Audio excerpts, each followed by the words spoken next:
आज का जो कंसेप्ट है वो है डिकार्ड्स। डिकार्ड्स सब्सटेंस के बारे में क्या बोलते हैं? उससे पहले डिकार्ड्स ने बाकी के फिलोसोफर्स के बारे में क्या बोला है? जैसे कि हमने लास्ट क्लास में एरिस्टोटल के बारे में पढ़ा था। डिकार्ड्स बोलते हैं कि सिर्फ एरिस्टोटल और प्लेटो को पढ़ लेने से कोई दार्शनिक नहीं बन सकता। उसके अलावा भी आप लोग को कुछ ऐसे थॉट्स या कंसेप्ट्स में आपको विचार रखने होंगे, उस पे सोचना होगा, उसको समझना होगा। तभी आप दार्शनिक बन सकते हैं, तभी आप दर्शन को समझ सकते हैं। तो यहाँ पे सबसे पहले डेकार्ड्स के बारे में जान लेते हैं कि डेकार्ड्स कौन थे। रेने डेकार्ड्स, जिनका जन्म हुआ फ्रांस में हुआ। और उनके जन्म के बाद उनके पिता जो कि लॉयर थे, जो लॉ बैकग्राउंड थे, उन्होंने देखा कि जो जब उनकी मॉम की डेथ हुई तो डेकार्ड जो है वो काफी वीक होने लगे, क्योंकि काफी जल्दी उनके मॉम की डेथ हो गई। और उसके बाद देखा गया कि डेकार्ड्स को उतना परवरिश जो मिलना चाहिए, जो आहार मिलना चाहिए, वो सारी चीजें उनको नहीं मिलती, तो उसकी वजह से वो काफी वीक हो जाते हैं। और बट ये ऑब्जर्व किया उनके पिता ने कि भले उनकी शरीर वीक होती है, बट उनका जो सोचने की प्रतिक्रिया है वो बहुत ही मतलब बहुत ही अमेजिंग होती है, बहुत ही यूजफुल होती है। वो काफी टाइम अपना सोच विचार में रखते हैं। और उन्होंने जो शिक्षा उनकी प्राप्त हुई वो 10 वर्ष की अवस्था से ही उन्होंने जो है एक कॉलेज वहां पे उन्होंने प्रारंभ कर दिया, वहां से आरंभ हो गई। और 6 साल तक उन्होंने मानविकी तथा 3 साल तक दर्शन शास्त्र का अध्ययन किया। और डिकार्ड को गणित, मैथमेटिक्स में बहुत ज्यादा रुचि थी। और स्टार्टिंग से ही उन्होंने जो मैथमेटिक्स है उसको काफी इम्पोर्टेंस दिया। और मैथमेटिक्स को पढ़ा, समझा, और ये भी उन्होंने फाइंड आउट किया कि जो मैथमेटिक्स है उसमें जो निष्कर्ष निकलता है वो काफी क्लियर होता है, उसमें हम डाउट नहीं कर सकते। और इसी वजह से उन्होंने एक मेथड्स निकाल लिया कि जो भी चीज में हम डाउट नहीं कर सकते हैं वही आइडियाज पे हम विश्वास कर सकते हैं। तो उन्होंने उनकी जो मुख्य रचनाएं हैं वो ये है: discourse on method, the meditation, the principles of philosophy, the passions of the soul. तो ये जो भी उनकी स्टडीज रही है मनोवैज्ञानिक में या दार्शनिक में, उसी के रिलेटेड उन्होंने अपनी जो उनकी जो किताब है, उनकी जो कॉन्ट्रीब्यूशंस है, उसमें उन्होंने वही सारी नॉलेज और वही सारे विचार रखे हैं। अब इनको आधुनिक दर्शन का जनक भी माना जाता है, क्योंकि उन्होंने ऐसे कुछ प्रिंसिपल्स और ऐसे कुछ फैक्टर्स लेकर आए फिलॉसफी में, जिससे कि हम फिलॉसफी को सिस्टमेटिकली सोच सकते हैं। दर्शन और दार्शनिक जो प्रॉब्लम्स है, समस्या है, उसमें हम सिस्टमेटिकली सोच के क्लियर आर्ग्यूमेंट्स तक पहुंच सकते हैं। तो दर्शन जगत के प्राचीन काल में जो प्राचीन काल की जब बात हो रही, एकदम एंशियंट टाइम्स में, वहां पे सबसे ज्यादा इंपॉर्टेंस और वैल्यू दिया जाता था सौंदर्य और कला। सौंदर्य यानी एस्थेटिक्स, एंड कला यानी कि आर्ट्स, उसमें ही ज्यादा इंपॉर्टेंस दिया जाता था। फिर जब मध्य युग आया, मिडिवल आया, तो वहां पे धर्म धर्म को, रिलीजन को ज्यादा इंपॉर्टेंस दिया गया। और यहाँ पे दर्शन धर्म का दास बन गया। और मध्य युग में दार्शनिक प्राय कुछ जैसे कि क्रिश्चियनिटी के जो मोस्टली जो धार्मिक मान्यताएं हैं उनमें विश्वास करते थे, और फिर विश्वास को ही वो ज्ञान का साधना मानते थे। यानी कि जो फेथ था उनका, faith is equal to knowledge होता था, कि जो वो विश्वास करते थे वही वो ज्ञान है। तो धर्म में कोई तर्क वितर्क नहीं होता था, उससे लोग डरते भी थे, क्योंकि धर्म में अगर उन्होंने कुछ ऐसा कुछ बोल दिया जिससे उनमें मुसीबत आ जाए, तो फिर वो उनके लिए ही गलत हो सकता है, उनके परिवार वालों के लिए गलत हो सकता है। इसलिए वो उसमें कोई आर्ग्यूमेंट्स नहीं दे सकते थे। बट कुछ फिलोसोफर्स उसमें भी विचार रखते थे, और हमें पता है कि उनके साथ फिर जो जो धर्म के रक्षक जो जो खुद को बोलते हैं, वो क्या करते थे, उनको फिर देश निकाला कर देते थे, या तो उनको आगे बढ़ने नहीं देते थे। तो धर्म में कोई तर्क वितर्क नहीं होता था, बल्कि मात्र आस्था और विश्वास लेकर चलता था। तो यहाँ पे देखा जाए कि जो नॉलेज है उसमें उतना डेवलपमेंट नहीं हो रहा था। तो मध्य युग का दर्शन प्राय ऐसा ही था। और जब अरस्तु के विचारों को तोड़ मड़ोड़ के जानने की समक्ष पेश किया जाने लगा था, लाइक जो एरिस्टोटल है, जो प्लेटो है, उनके ही विचार को अलग अलग तरीके से लेके लोगों तक पहुंचाया जा सकता था, जा रहा था, जिससे कि लोग समझ सके कि कि दर्शन होता क्या है, दार्शनिक विचार क्या होते हैं, और दर्शन पढ़ने से हमें किस प्रकार की समझ हो सकती है। तो इसीलिए डेकार्ट ने कहा कि चाहे हम प्लेटो को पढ़ ले या तो अरिस्तु को पढ़ ले, ये इनके तर्कों को भी पढ़ ले, इनका अध्ययन कर ले, परंतु इससे हम कभी भी दार्शनिक नहीं बन पाएंगे। और ये बहुत सच बात है, हम कितने भी फिलॉसफी पढ़ ले, हम कभी भी दार्शनिक नहीं बन पाएंगे जब तक हम खुद के कुछ विचार ना रखें, खुद के कुछ कंसेप्ट्स, खुद के कुछ फॉर्मूलाज, वो सारी चीजें हम नहीं रखें, तब तक हम दार्शनिक नहीं बन सकते।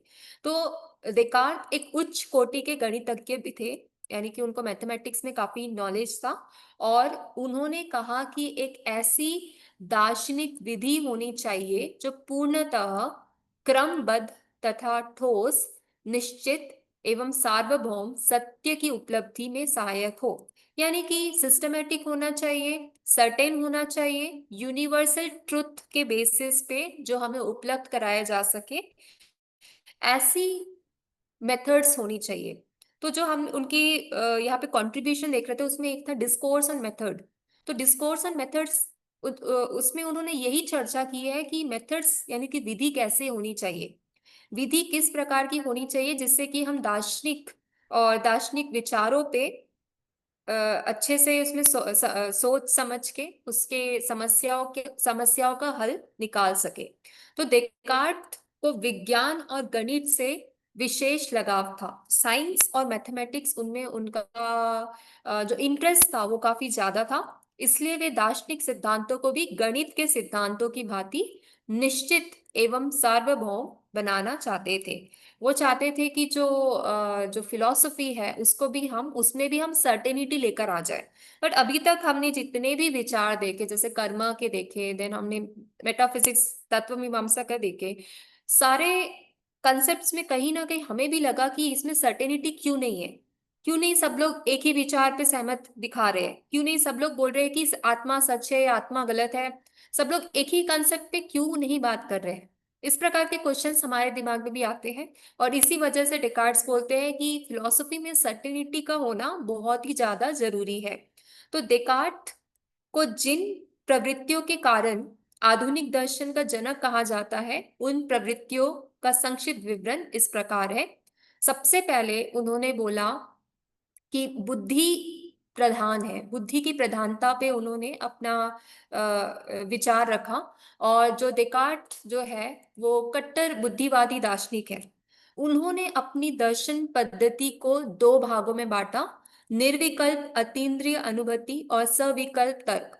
डेकार्ट ने सविकल्प तर्क को अपनाया जो निगमनात्मक है, लेकिन ऐसा नहीं है कि डेकार्ट ने आगमनात्मक प्रणाली की अवहेलना की, बल्कि उन्होंने कहा कि आगमन की सत्यता के लिए निगमन का होना आवश्यक है। यानी कि यहाँ पे देखा जा रहा है कि बुद्धि को ही प्रथम सोर्स ऑफ नॉलेज माना गया है।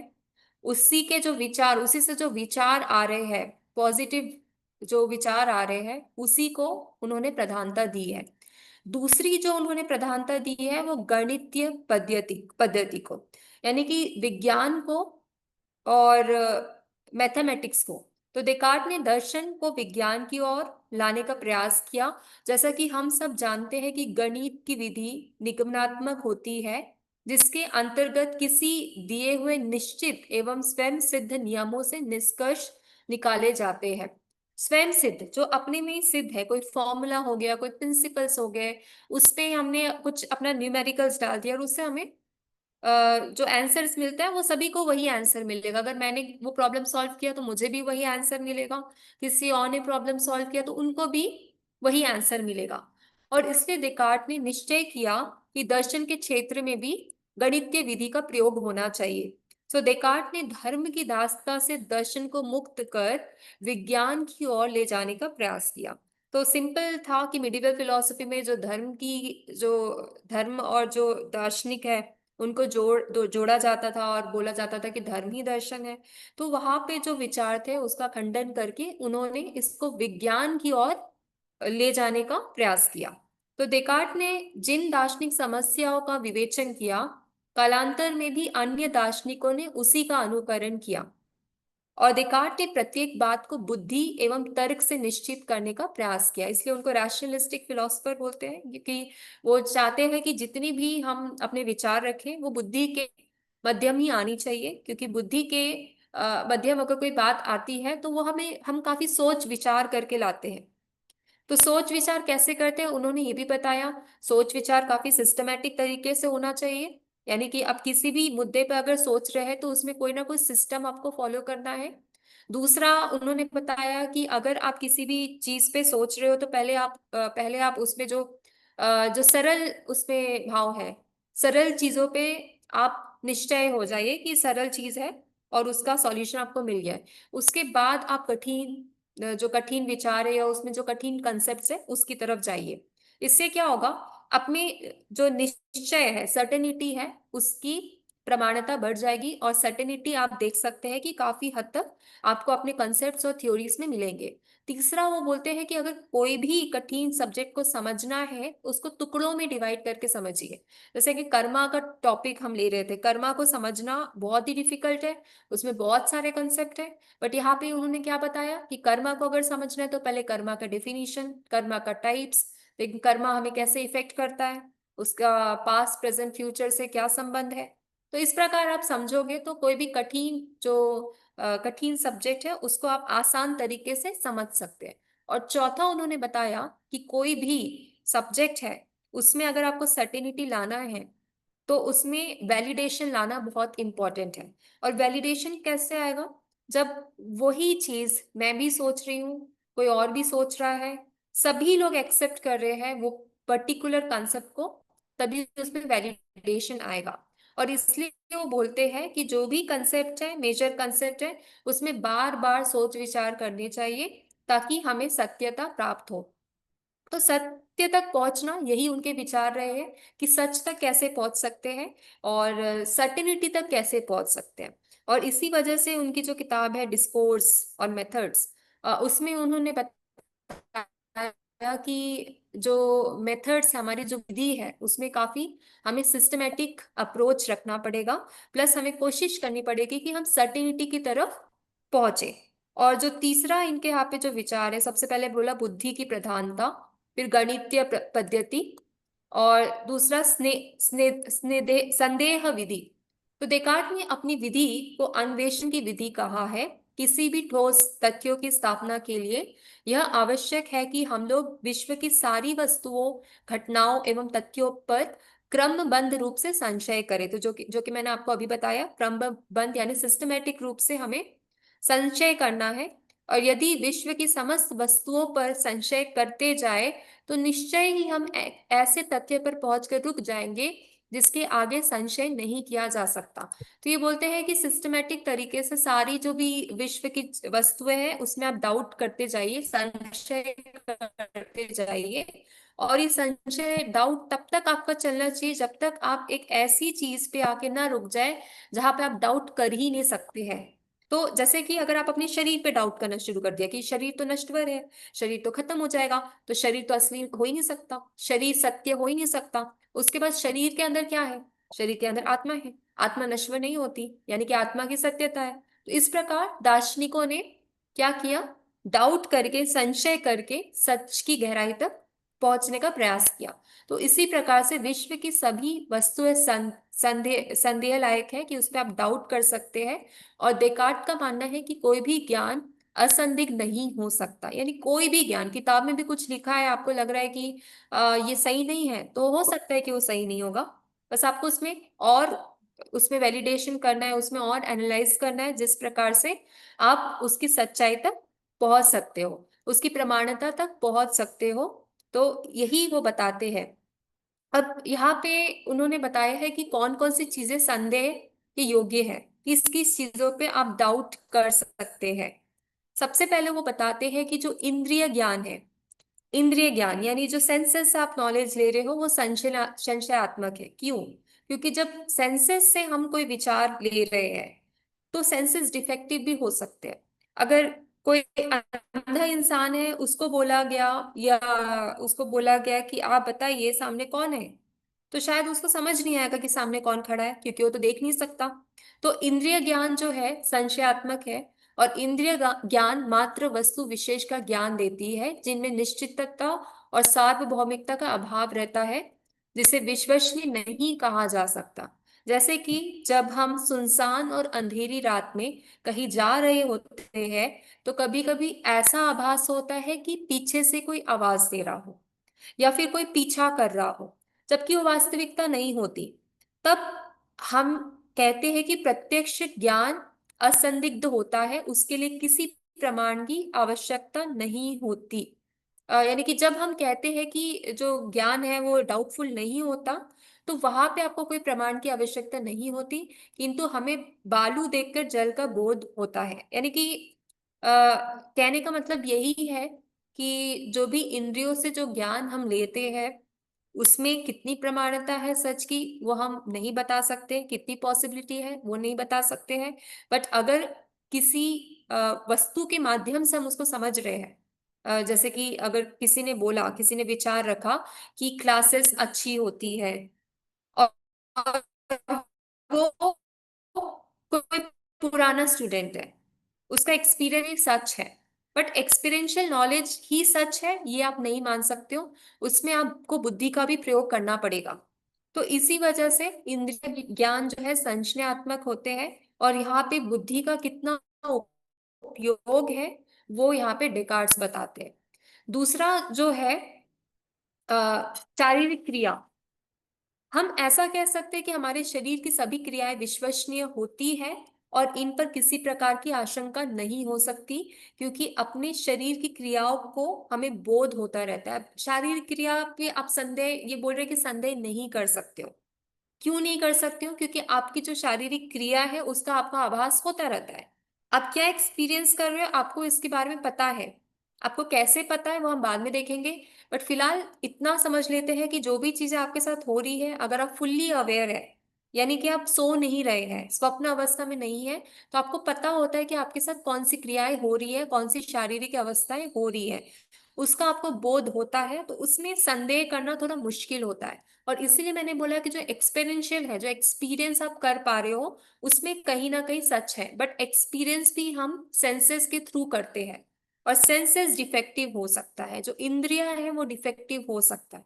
पर जो हमारी अनुभव करने की जो क्रिया है, जो शारीरिक क्रिया है, उसमें कहीं कहीं सच है, क्योंकि उसका हम बोध कर सकते हैं। जैसे कि एग्जाम्पल दिया है, हम अभी बैठ कर लिख रहे हैं, इसको डाउट नहीं किया जा सकता, क्योंकि आपके हाथ में पेन है, आपकी इंद्रियानुभूति हो रही है, इस वजह से आप इसको डाउट नहीं कर सकते हैं। तो इंद्रियानुभूति जब हो रही है तो इस पे संदेह नहीं किया जा सकता। इसके उत्तर में डेकार्ट का कहना है, पहले, यानी कि एक तो एक ये कंसेप्ट हो गया कि जब आप अवेयर रहते, फुल्ली अवेयर रहते, आप बुद्धि के थ्रू अवेयर रहते, तो आप उसमें संदेह नहीं कर सकते। बट यहीं पे डेकार्ट्स का कहना है कि जब स्वप्न अवस्था है, स्वप्न अवस्था में भी बहुत सारी अनुभूतियां होती रहती है, काफी वर्ताव बदलाव होते रहते हैं हमारे शरीर में, बट हम उसको उसको हम महसूस नहीं कर पाते हैं, या तो हम उसको नहीं समझ पाते कि वो क्या हो रहा है। तो यहाँ भी कहीं ना कहीं बोला जा रहा है कि आप फुल्ली जो अनुभव है, या जो अनुभव वाला जो नॉलेज है, उस पे आप ट्रस्ट नहीं कर सकते। आप किस पे ट्रस्ट कर सकते हैं? आप सिर्फ बुद्धि के रूप में जो चीज आप समझ रहे हो उसको आप समझ सकते हो। तो शारीरिक क्रिया पे क्या संदेह करना चाहिए या नहीं करना चाहती, वो टोटली डिपेंड है कि आप कितने अवेयर हो उस समय। अगर आप अवेयर नहीं हो तो ऑब्वियस सी बात है कि आप शारीरिक क्रिया में संदेह कर सकते हो। अगर किसी को एनेस्थेसिया दे दिया गया, उसको ऑपरेशन कर दिया गया, उसको पूछा गया बाद में कि क्या आपको पता है आपके साथ क्या हुआ, तो शायद उसको उसका आइडिया नहीं होगा, वो बोलेगा कि मुझे कुछ भी नहीं पता, मुझे कुछ भी याद नहीं है। शारीरिक क्रिया तो वहां पे हो रही थी, बट उसको कैसे कुछ याद नहीं है। तो यहाँ पे इसलिए याद नहीं है क्योंकि वहां पे बुद्धि का प्रयोग नहीं हो रहा था। अगर बुद्धि का प्रयोग अगर वहां पे होता, तो उसको शारीरिक क्रिया पे संदेह नहीं होता, उस पे डाउट नहीं होता। तो जहां जहां हम देखते हैं कि नॉलेज की पॉसिबिलिटी हो सकती है, इंद्रिय ज्ञान में पॉसिबिलिटी हो सकती है, बट वहां भी डेकार्ड्स ने बोल दिया कि वहां पे भी हम डाउट करेंगे, डाउट लेंगे, क्योंकि वो सच नहीं है। शारीरिक क्रिया से हमें लगता है कि यहाँ भी जो है नॉलेज क्रिएट होता है, बट यहाँ भी डेकार्ड्स ने बोल दिया कि वहां भी हम डाउट कर सकते हैं, क्योंकि वो भी एक कंप्लीट पॉसिबिलिटी नहीं है। पर जो गणित है, मैथमेटिक्स है, वहां पे संदेह नहीं कर सकते। क्यों नहीं कर सकते? क्योंकि अगर 2+2 या कोई भी फॉर्मूला है 5+5, तो उसका एक ही आंसर आएगा। आप कैसे भी उसको कैलकुलेट कर लो, कितना भी कठिन जोड़ घटाव कर लो, उसमें उत्तर सिर्फ एक ही आएगा। तो यहाँ पे इसी वजह से डेकार्ट्स बोलते हैं कि जो गणित है उस पे आप संदेह नहीं कर सकते हो, और जो भी मैथमेटिकल चीज है वो ठोस है, वो पूर्ण है, वो निश्चित है, और वो संशय करने योग्य नहीं है। सो इसलिए इसका उत्तर देते हुए डिकार्ड्स, तो यहाँ पे एक प्रश्न उठता है कि क्या ऐसा कोई ज्ञान संभव नहीं जिसे हम निश्चित बोल सकते हैं या संशय रहित बोल सकते हैं? तो इसका उत्तर देते हुए डिकार्ड ने कहा कि सभी कुछ संदेह युक्त होता है। ये तो डेकार्ड्स ने बोल दिया कि सभी कुछ संदेह युक्त होता है, सभी पर हम डाउट कर सकते हैं, किंतु संदेह होने की जो प्रक्रिया हो रही है उस पर संदेह नहीं किया जा सकता। और इसी वजह से उनका बहुत ही जो फेमस जो वर्ड आता है, फेमस थॉट आता है कि that I doubt can not be doubted. जिसपे हम डाउट कर रहे हैं, मतलब जो हम प्रक्रिया कर रहे हैं कि हम डाउट कर रहे हैं, उस पे हम डाउट नहीं कर सकते। क्योंकि यदि संदेह की क्रिया गलत हो जाएगी तो संदेह किए जाएंगे सबके सब गलत हो जाएंगे। अतः संदेह करने की क्रिया सत्य है, संदेह मुक्त है। साथ ही जब संदेह की क्रिया हो रही है तो निश्चय ही कोई संदेही भी होगा, यानी कि जो डाउट कर रहा है डाउटर वो भी होगा, क्योंकि बिना संदेही के संदेह की प्रक्रिया नहीं हो सकती। अतः संदेह की प्रक्रिया से स्पष्ट हो जाता है कि संदेहकर्ता का अस्तित्व है। तो यहाँ पे काफी जो पुराने सवाल थे कि क्या कर्ता होता है। अब कर्ता तो कर्म कर रहा है ये हमें पता है, बट कर्ता की प्रक्रिया भी हो रही है और ये कर्ता को मालूम है ना। तो यहाँ पे हम संदेह नहीं कर सकते, ये असंदिग्ध है। और जिसपे हम संदेह नहीं कर सकते, जैसे ही मैंने ये सोचा कि सब कुछ मिथ्या है, वैसे ही यह अनिवार्यता सिद्ध हो गया कि मैं जिसने यह सोचा अवश्य ही कुछ है, और यह कुछ और नहीं बल्कि मैं हूँ, मेरी आत्मा है। सो ये सोचना और चिंतन करना ही हमारा धर्म यानी आत्मा का धर्म है। क्योंकि मैं हूं इसलिए मेरी सत्ता है। यदि मैं क्षण भर के लिए भी सोचना स्थगित करता हूं तो मुझे विश्वास करने का कोई अधिकार नहीं है कि उस क्षण मेरी सत्ता है या नहीं है। तो इस तरह से डेकार्ट ने अपनी इस खोज को एक सूत्र में निरूपित करते हुए कहा, कोगिटो इर्गो सम, जिसको बोलते हैं I think therefore I am therefore I exist. तो इस प्रकार से वो अपने विचार रखते हैं, क्योंकि मैं सोच सकता हूं इसलिए मेरा अस्तित्व है। तो क्या अस्तित्व है? कि डेकार्ट अस्तित्व करता है? हाँ बिल्कुल, क्योंकि डेकार्ट से इतने सारे चीजें सोच के उसकी थ्योरी रखी है, उसको हम पढ़ पा रहे हैं, तो ऑब्वियसली डेकार्ट एग्जिस्ट करते हैं। और इस प्रकार डेकार्ट आत्मा की स्वतः सिद्धता को प्रमाणित करते हुए उसकी स्व प्रकाशता एवं ज्ञातृत्व को प्रतिपादित करते हैं। सो आज की जो कंटेम्प्रेरी टाइम है उसमें देखा जाए तो बहुत प्रकार के लोग मिलेंगे आपको, जो बौद्धिक विचार वाले हैं और जो अनुभव विचार वाले हैं, अनुभववादी है। पर डेकार्ट्स का कहना है कि बुद्धि से ही हमें सही ज्ञान प्राप्त हो सकता है, और इसलिए उनको बुद्धिवादी कहा गया है। बुद्धि से ही हम तर्क की निश्चितता तक पहुंच सकते हैं। और बुद्धिवादी दार्शनिकों ने ही यहाँ पे काफी ऐसी बात बताई है जिससे कि हम आत्मा के विचार तक पहुंच पाए हैं। यानी अगर सिर्फ हम अनुभववादी तक विश्वास में रह जाते तो शायद हम आत्मा की थ्योरी ये सब चीजों से दूर रहते। बट यहाँ पे क्योंकि बुद्धिवादियों ने इस पे विचार रखा है, और इसी वजह से हम इतने डीपर कॉन्सेप्ट्स की आज एनालिसिस कर पा रहे हैं। इसी वजह से जो डेकार्ट है उनको आधुनिक दर्शन का जनक भी कहा जाता है। और ये तो रहा आज डेकार्ट्स के बारे में, उनके मुद्दों के बारे में। बट उनका जो सबसे इम्पोर्टेंट मुद्दा है वो ड्युअलिज्म का है, सब्सटेंस थ्योरी है, जो कि हम नेक्स्ट क्लास में देखेंगे कि सब्सटेंस थ्योरी क्या होता है, उनके हिसाब से ड्युअलिज्म क्या होता है। तो ये हम नेक्स्ट क्लास में देखेंगे। यहाँ तक किसी को कोई doubt? I doubt therefore I am. नहीं नहीं मैम, ये नोट्स अरस्तु वाले नोट्स में है क्या? मैम हम्म। ऑसम। हाँ जी, अरस्तु वाले नोट्स अलग है। अलग है। हाँ वो तो अलग है ना, एरिस्टोटल अलग है, ये मैम अलग है, टोटली कितने वो भी। फिलोसोफर्स के बारे में पढ़ना है मैम इसे? अरस्तु तो हो गया, ठीक है, डेकार्ट, स्पिनोजा, हाँ। ये हो गया हमारे थर्ड मॉड्यूल का। आप लोग हाँ। ने सिलेबस नहीं देखा? एक सेकंड में आपको शो वो करती हूँ, डेकार्ट ये देखिए। स्पिनोजा सबका नहीं ma'am. videos is there online. If you just search on YouTube, there are hmm, fantastic animations you can no see. Ma'am, I just want to know कि कितने फिलोसोफर्स के बारे में पढ़ना है, ये बिकॉज देखिए, दे आर। डेकार्ट, 4-5 ही है. Spinoza, Kant, then Leibniz, Hume and can't.